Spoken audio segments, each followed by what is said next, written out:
Hello student, कैसे हैं आप सभी लोग। आप सभी का स्वागत है आज के इस सेशन में। स्टार्ट करेंगे आज की खबरों का सेशन। तो बच्चे सबसे पहली जो न्यूज़ है ये रिलेटेड है फ्रांस से।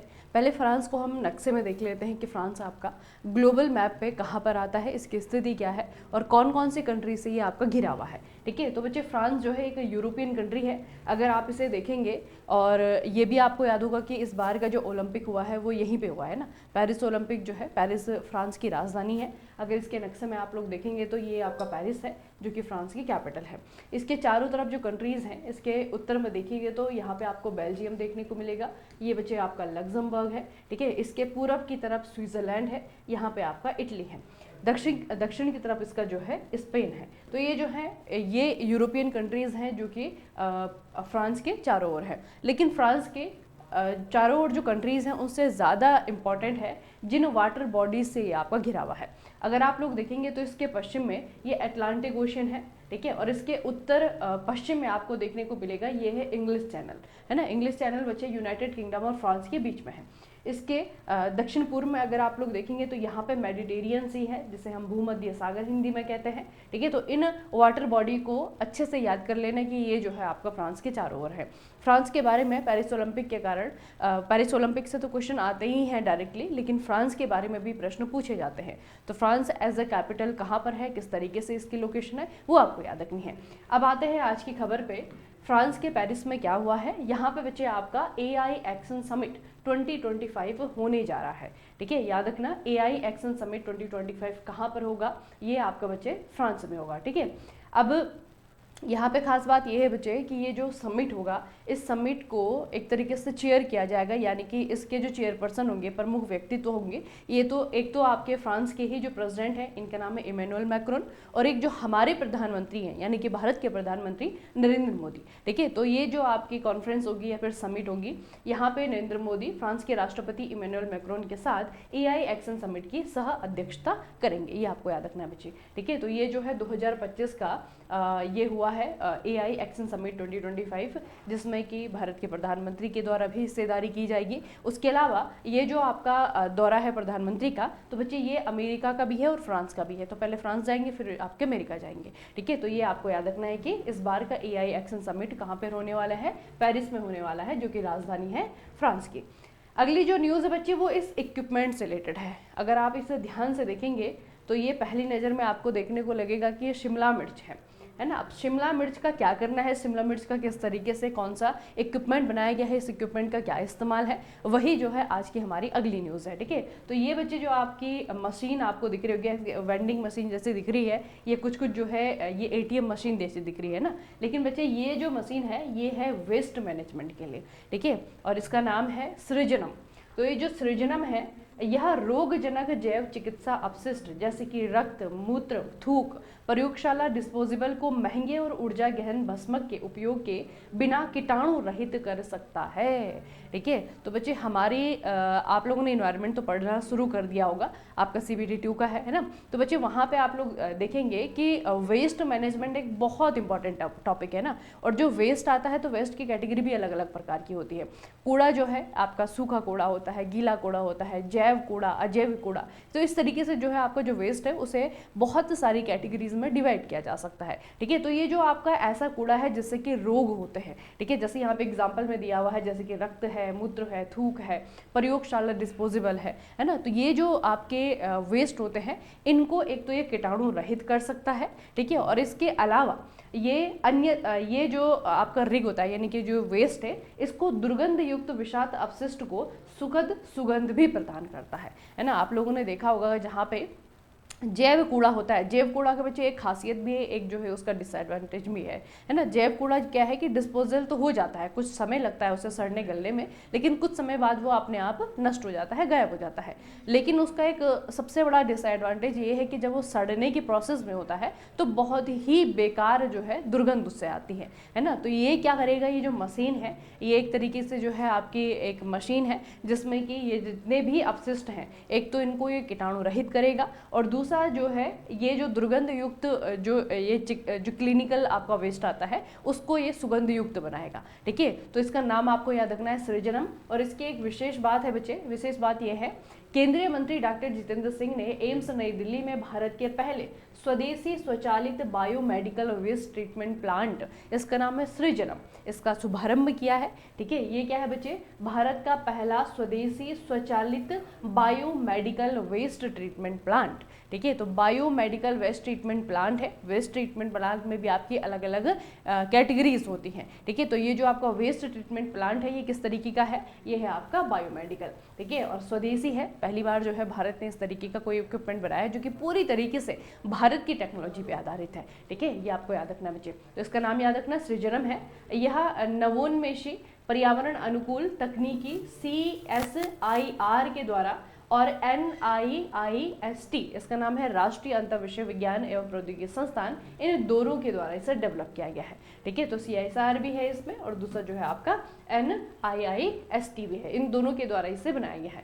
और ये आपका कहाँ पर इसका इनोग्रेट किया गया है, तो इसका नई दिल्ली में जो एम्स बच्चे वहाँ पे इनोग्रेशन किया गया है और हमारे जो केंद्रीय मंत्री है डॉक्टर जितेंद्र सिंह, उनके द्वारा इसे इनोग्रेट किया गया है। तो नाम आपको याद रखना है, खासियत याद रखनी है, क्या काम करेगा और किस तरीके से जो है ये भारत का पहला स्वदेशी बायोमेडिकल वेस्ट ट्रीटमेंट प्लांट है। ठीक है, तो नाम क्या है इसका, सृजनम है।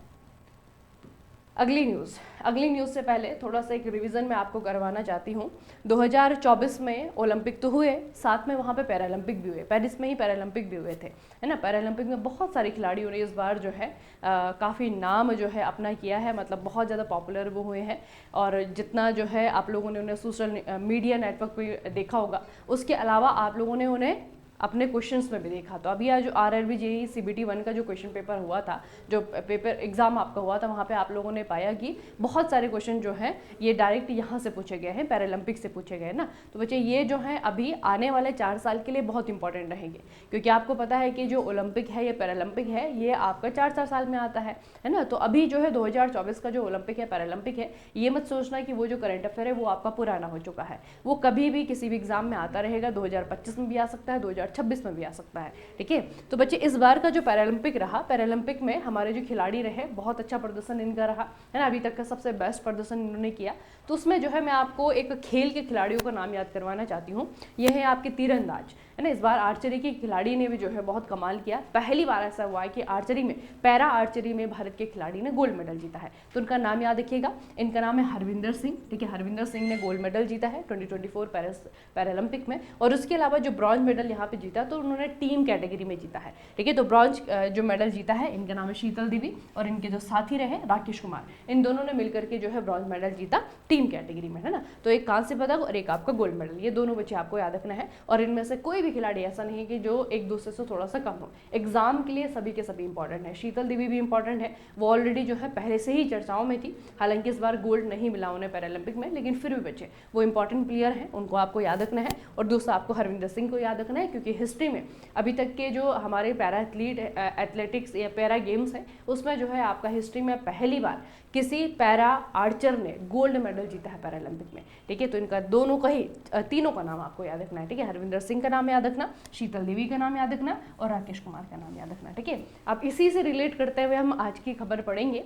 एक बच्चे चैंपियनशिप हुआ है पैरा आर्चरी एशिया कप। ठीक है, इसका नाम है पैरा तीरंदाजी एशिया कप। और इस एशिया कप में, इस चैंपियनशिप में भारत पहले नंबर पे आया है। ठीक है, भारत ने टॉप किया है बच्चे। ठीक है, तो इसीलिए ये आपका इंपॉर्टेंट हो जाता है चैंपियनशिप। आपको याद रखना है कि भारत ने जो है 6 गोल्ड मेडल यहाँ पे जीते हैं। 6 गोल्ड मेडल के अलावा जो है 3 रजत यानी कि सिल्वर जीते हैं, 3 कांस्य यानी कि 3 ब्रॉन्ज जीते हैं। और उसके अलावा ये भी पूछा जा सकता है कि प्रतियोगिता कहाँ पर हुई थी।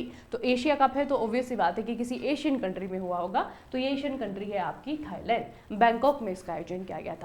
ठीक है, याद रहेगा इतना। पैरा एशियाई पैरा तीरंदाजी एशिया कप, भारत जो है इस चैंपियनशिप में पहले नंबर पर रहा।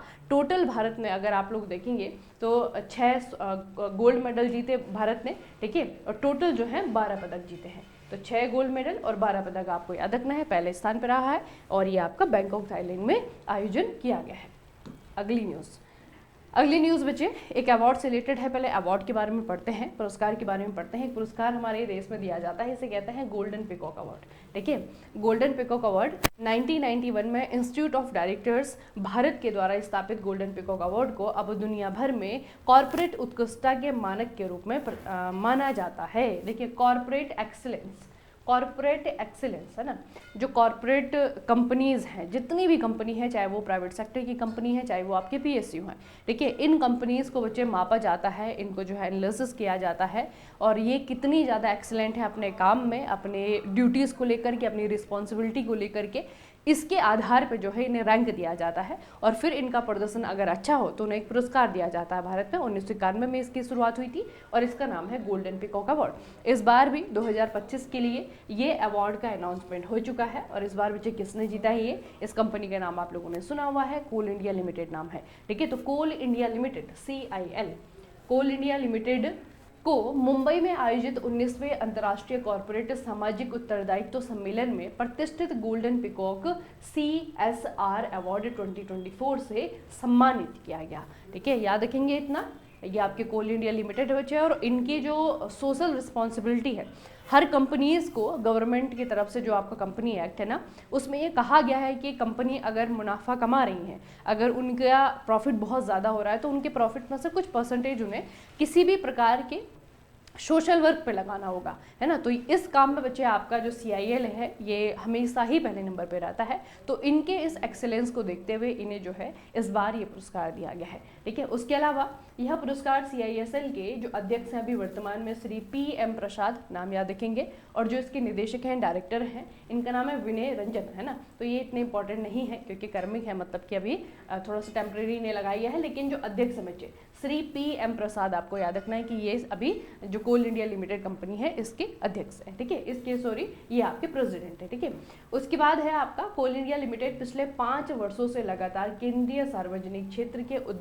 उद्यमों में जो CPSE हैं, जितनी भी आपकी CPSE हैं, उनमें सबसे ज़्यादा CSR खर्च करने वाली कंपनी के रूप में उभरी है ना। तो CSR बच्चे, CSR क्या होता है? CSR ये होती है जो कॉर्पोरेट कंपनीज होती हैं उनकी जो सोशल रिस्पॉन्सिबिलिटी होता है। जैसे मैंने आपको कहा ना कि गवर्नमेंट ऑफ इंडिया की तरफ से कंपनियों को कहा गया है, चाहे वो PSU हैं, चाहे वो आपकी CPSE हैं, चाहे वो आपकी ये प्राइवेट फर्म्स है ना, तो इनको कहा गया है कि आपका जब भी मुनाफा होगा, आपका जब भी फ़ायदा होगा, तो आपको अपने फ़ायदे में से CSR का मतलब होता है आपका जो कॉर्पोरेट सोशल रिस्पॉन्सिबिलिटी होती है ना, तो इन कंपनी को बच्चे अपने किसी भी प्रकार के सोशल काम में, किसी प्रकार के जो सामाजिक काम होते हैं उनमें अपना पैसा खर्च करना होता है। ठीक है, तो CSR के मामले में अगर आप लोग देखेंगे तो सबसे ज़्यादा पिछले 5 सालों में जिस कंपनी ने खर्च किए हैं वो है आपकी कोल इंडिया लिमिटेड। ठीक है, तो इसी को देखते हुए इनको एक पुरस्कार दिया गया है, तो ये आपको याद रखना है। ठीक है, पुरस्कार है। अगली आपकी छोटी सी खबर है, ये अमिताभ बच्चन है, लेकिन ये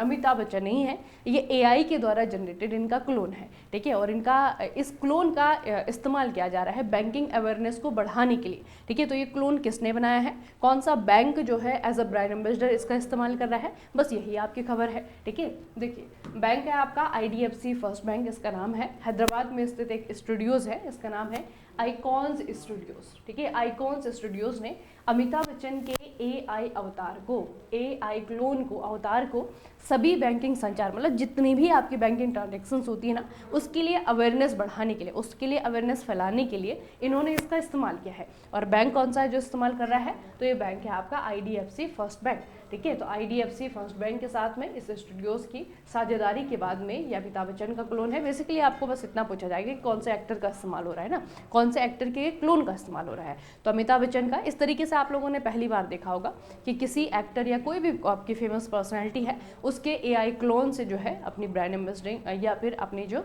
ब्रांड इंडोर्समेंट है वो करवाया जा रहा है ना, तो ये आपको याद रखना चाहिए, अमिताभ बच्चन का AI क्लोन है। अगले जो आपके खिलाड़ी हैं ये क्रिकेटर हैं और इनका नाम है वरुण चक्रवर्ती।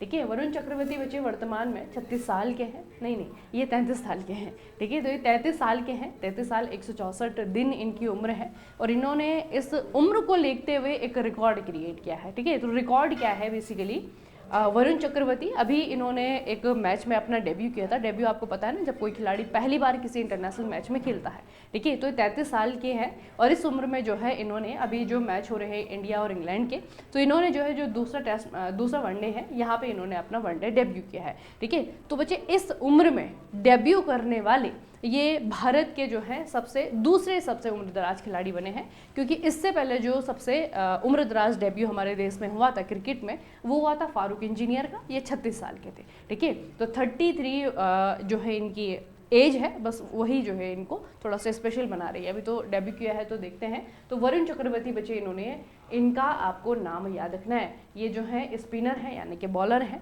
और खेल जो आपका क्रिकेट है ना। तो खेल भी पूछा जा सकता है कि वरुण चक्रवर्ती कौन से खेल से रिलेटेड है, क्रिकेटर है बच्चे। चलिए अगला जो है नक्शा है, तो हमें पहले देश को जानना होगा कि देश क्या है, कैसा है। तो ये बच्चे आपका इजिप्ट है, ठीक है।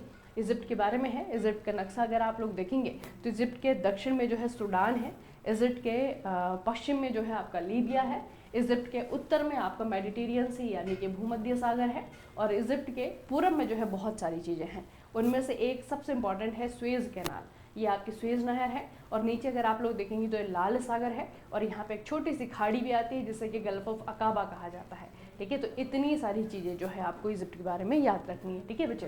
तो इजिप्ट जो है, और इसकी कैपिटल यहाँ पे है कायरो, ये है आपका कायरो। इसे मिस्र कहते हैं हिंदी में, है ना। हिंदी में जो है इजिप्ट को मिस्र कहा जाता है। और स्वेज नहर ये मेडिटेरियन सी को, और ये आपका रेड सी है, लाल सागर है, इन दोनों को मिलाने का काम करती है ना। तो ये जो है इजिप्ट है। इजिप्ट के साथ में भारत की सेना के द्वारा एक जॉइंट एक्सरसाइज किया गया है। बस यही आज की न्यूज़ है, ठीक है। ये बच्चे आपका भारत और मिस्र इन दोनों के बीच में तीसरा संयुक्त सैन्य अभ्यास, इसका नाम है साइक्लोन। तो साइक्लोन 2025 राजस्थान में शुरू हो गया है, और राजस्थान में बेसिकली कहाँ पर, तो राजस्थान में महाजन फील्ड फायरिंग रेंज में इसका इनॉग्रेशन किया गया है, ठीक है। तो ये वाली जो आपकी न्यूज़ है एक्सरसाइज साइक्लोन, ये बाकी सारे एग्जाम में तो बच्चे पूछा जाना अभी बहुत कम हो चुका है, पहले बहुत ज़्यादा पूछा जाता था, लेकिन आरआरबी में पूछा जा रहा है, तो वहाँ पर आपको उसके लिए पढ़ना होगा, ठीक है। तो इसे याद रखना, अभी बहुत समय नहीं हुआ है, इसका तीसरा एडिशन है। तीसरा एडिशन है, इसका मतलब है 2023 में स्टार्ट हुआ है ना। तो बहुत पुरानी नहीं है, नई एक्सरसाइज है। 2023 में पहली हुई थी, 24 में दूसरी, और 25 में आपकी तीसरी हो रही है ना। तो कहाँ पर हो रही है इसे भी याद रखना, राजस्थान में आपकी हो रही है। भारत और इजिप्ट की जो सेनाएं हैं वो इसमें हिस्सा लेती हैं, और नाम आपको याद रखना है एक्सरसाइज साइक्लोन 2025। अगली जो आपकी न्यूज़ है वो इस इंस्टीट्यूट के बारे में है। पहले इसका नाम पढ़ेंगे, international institute of administrative sciences. International institute of administrative sciences, ठीक है। ये बच्चे आपका है एक इंस्टीट्यूट, एक विज्ञान संस्थान है, और ये इंटरनेशनल ऑर्गेनाइजेशन है, अंतर्राष्ट्रीय रूप से काम करती है। तो ये जो ऑर्गेनाइजेशन है इसका वार्षिक सम्मेलन, इसका सालाना जो शिखर सम्मेलन होता है, वार्षिक सम्मेलन होता है, वो इस बार भारत में होने जा रहा है, ठीक है। तो 10 से लेकर के 14 फरवरी 2025 को भारत मंडपम यानी कि नई दिल्ली में इसका आयोजन किया गया है, और ऐसा पहली बार है कि भारत इसे होस्ट कर रहा है, ठीक है। और यह पहली बार है जब भारत सार्वजनिक प्रशासन पर IISS सम्मेलन की मेजबानी कर रहा है, और ऐसा करने वाला यह पहला दक्षिण एशियाई देश बन गया है, ठीक है। और ये जो ऑर्गेनाइजेशन है इसका हेडक्वार्टर याद रखिएगा ब्रुसेल्स यानी कि बेल्जियम में इसका हेडक्वार्टर है, ठीक है। तो बच्चे इंटरनेशनली काम करने वाली एक ऑर्गेनाइजेशन है, और इसका वार्षिक सम्मेलन पहली बार भारत में होने जा रहा है। भारत में कहाँ पर, नई दिल्ली में, है ना। तो इस तरीके के जो समिट होते हैं, इंटरनेशनल समिट होती है, और अगर भारत उन्हें होस्ट कर रहा है तो वो इंपॉर्टेंट क्वेश्चन बनते हैं एग्जाम में। तो यहाँ से आपको याद रखना है, ये आपका प्रशासनिक विज्ञान संस्थान है। सालाना इनका सम्मेलन इस बार भारत में यानी कि नई दिल्ली में होने जा रहा है, ठीक है। अब अगली जो आपकी न्यूज़ है, थोड़ा सा मैं आपके मेमोरी को रिफ़्रेश करवाना चाहूँगी।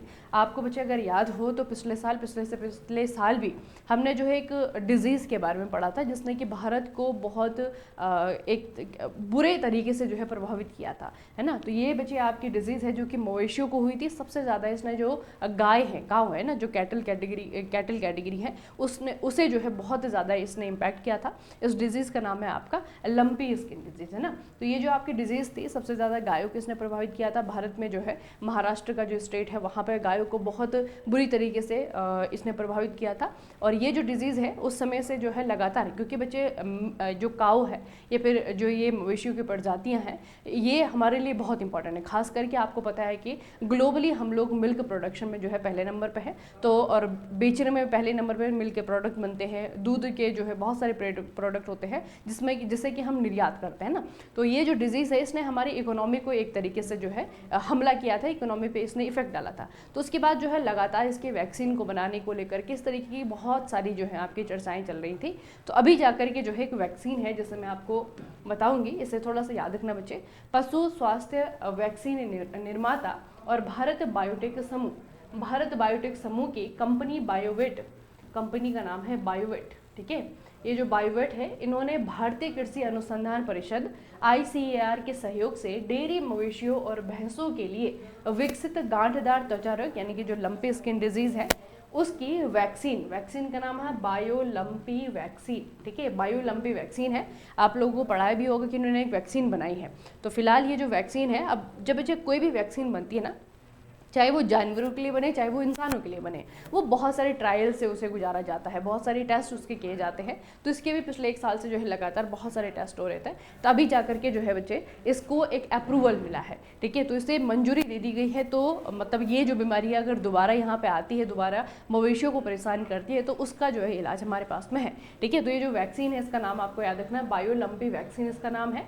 और इसके लिए केंद्रीय औषधि मानक नियंत्रण संगठन इसका लाइसेंस इसको मिल गया है, ठीक है। आपको पूछा जाएगा बनाई किसने है, तो ये जो लंपी स्किन डिजीज है इसका जो वैक्सीन है ये बनाया है बायोवेट ने। ये कंपनी बच्चे बायोटेक की ही है, बायोटेक एक बहुत बड़ा ग्रुप है ना, इसकी जो है अलग अलग सेक्टर में अलग अलग कंपनियां हैं, तो इसकी कंपनी है बायोवेट, उनके द्वारा इसे बनाया गया है। और इसमें इस कंपनी का सहयोग किसने किया है, तो जो ICAR है, ठीक है, भारतीय कृषि अनुसंधान परिषद जो है इन्होंने इसका सहयोग किया है और दोनों ने मिलकर के ये वैक्सीन तैयार की है और इस वैक्सीन को मंजूरी भी मिल गई है ना, तो इसका इस्तेमाल किया जाएगा अब। तो ये बच्चे आपको याद रखनी है कि लंपी स्किन डिजीज की वैक्सीन का नाम क्या है। अगली जो आपकी न्यूज़ है, पहले मैं आपको बताती हूँ बच्चे, 2022 से पहले भारत सरकार ने एक उद्देश्य रखा था कि 2022 में भारत को 100 गीगावाट, ठीक है, 2022 में 100 गीगावाट की सोलर पावर जो है, ये जो क्षमता है ये हमें एम की हुई थी 2022 में, लेकिन जो 100 गीगावाट की कैपेसिटी की जो एम थी वो अब जाकर के 2025 में पूरी हुई है, ठीक है। तो ये जो है आपको याद रखना है कि भारत ने 100 गीगावाट की जो सौर ऊर्जा क्षमता है उसको पार करके एक महत्वपूर्ण उपलब्धि हासिल कर ली है, ठीक है। लेकिन हमारा जो एम है बच्चे, एम क्या है हमारा, 2030 तक 2030 तक 500 गीगावाट गैर जीवाश्म ईंधन आधारित ऊर्जा क्षमता का महत्वाकांक्षी लक्ष्य निर्धारित करना, ठीक है। तो ये बहुत बार एग्जाम में पूछा जा चुका है जब से ये हमने एम किया है। तो 2030 तक जो है हमें क्या करना है, लगभग 500 वाट गीगावाट इतनी क्षमता, इतनी कैपेसिटी की जो हमारी एनर्जी सोर्सेज हैं उनको एस्टेब्लिश करना है, उनको डेवलप करना है, ठीक है। तो अभी जो है वर्तमान में भारत ने लगभग 100 गीगावाट सौर ऊर्जा क्षमता, ठीक है, क्योंकि जो आपका ये गैर जीवाश्म ईंधन है इसमें आपकी बहुत सारी चीज़ें आती है, इसमें आपका सोलर एनर्जी आती है, इसमें आपकी विंड एनर्जी भी आती है ना। लेकिन अभी जो आपको न्यूज़ बता रही हूँ मैं वो सिर्फ आपका जो है सोलर को लेकर के है। आप लोग भी देख रहे हैं कि भारत सरकार जो है बहुत सारी स्कीम लेकर के आ रही है, वो राज्यों के स्तर पर भी है, केंद्र सरकार के स्तर पर भी है, जिसमें कि सोलर एनर्जी को लेकर के जो है उसको एक तो लोग उसको एक्सेप्ट करें, उसके लिए लोगों को सब्सिडी दी जा रही है, अलग अलग प्रकार के जो है लोगों को अवेयरनेस प्रोग्राम चलाए जा रहे हैं, ठीक है। तो गवर्नमेंट जो है बहुत ज़्यादा काम कर रही है सोलर को लेकर के, ठीक है। आप लोग भी अपने आसपास देख रहे होंगे कि सोलर को लेकर के जितनी भी, जैसे कि सबसे पहले तो जो गवर्नमेंट बिल्डिंग्स है, तो जो सरकारी कार्यालय हैं वहाँ पे जो है सोलर का इस्तेमाल किया जा रहा है ना, वहाँ से शुरुआत हो रही है। उसके बाद में लोग अगर अपने घरों में लगाना चाह रहे हैं तो उनको सब्सिडी दी जा रही है। तो सोलर को लेकर के काफ़ी ज़्यादा काम किए जा रहे हैं और एग्जैक्टली यही जो है गैर जीवाश्म ईंधन में बाकी सारे अगर आप सोर्सेज से कंपेयर करेंगे तो सबसे ज़्यादा जो है अभी तक सक्सेसफुल जो रह रहा है वो आपका सोलर एनर्जी है ना। तो यह बच्चे आपको याद रखना है कि 2025 में हमने फाइनली 100 गीगावाट की जो हमने 100 गीगावाट की हमने एम की थी 2022 में, तो अब जाकर के हमने उस एम को पा लिया है, ये उपलब्धि हमने हासिल कर ली है, ठीक है।